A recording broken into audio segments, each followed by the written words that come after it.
ஒரு நகரத்தின் புறநகரில் கார்த்திக் வாழ்ந்து வந்தான். அவனுக்கு 30 வயது. கையில் நிரந்தர வேலை இல்லை. 3 முறை தொழில் தொடங்கி 3மே தோல்வி.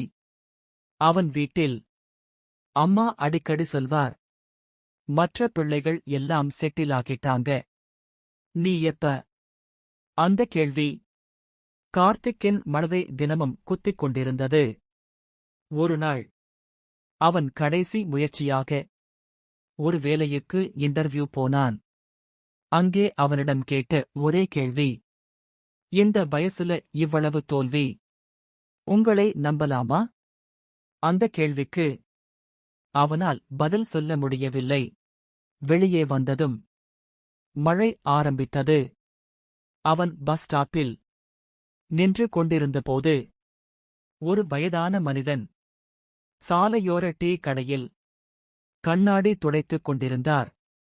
மழை நிறுத்தி அந்த மனிதன் சொன்னார், மகனே, சிலருக்கு வாழ்க்கை முன்னாடி எதையும் தராது, எல்லாம் பின்னால்தான். அந்த வார்த்தைகள் கார்த்திக்கின் மனதில் முதல் முறையாக ஒரு அமைதியை ஏற்படுத்தின. அடுத்த நாள் முதல் அவன் பெரிய கனவுகளை விட்டுவிட்டான். அதற்கு பதிலாக சிறிய ஒழுக்கத்தை தேர்ந்தெடுத்தான்.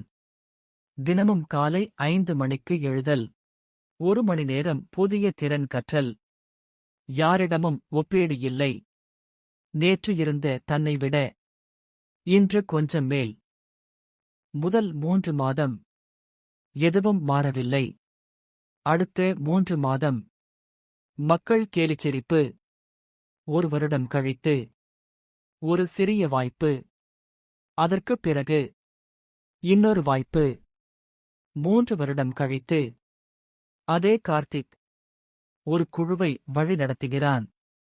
ஒரு நாள் அவன் பழைய இன்டர்வியூ நினைவுக்கு வந்தது. இந்த வயசுல இவ்வளவு தோல்வி, உங்களை நம்பலாமா? அவன் மனசுக்குள் சொன்னான், ஆமாம், ஏனென்றால் நான் விழுந்த பிறகும் எழுந்திருக்க கற்றுக்கொண்டேன். கதையின் கருத்து: வாழ்க்கை எல்லோருக்கும் ஒரே நேரத்தில் திறக்காது. தாமதமான வெற்றியும் உண்மையான வெற்றிதான். முடிவா நினைக்கிற இடமே ஆரம்பமாகும் இடம்.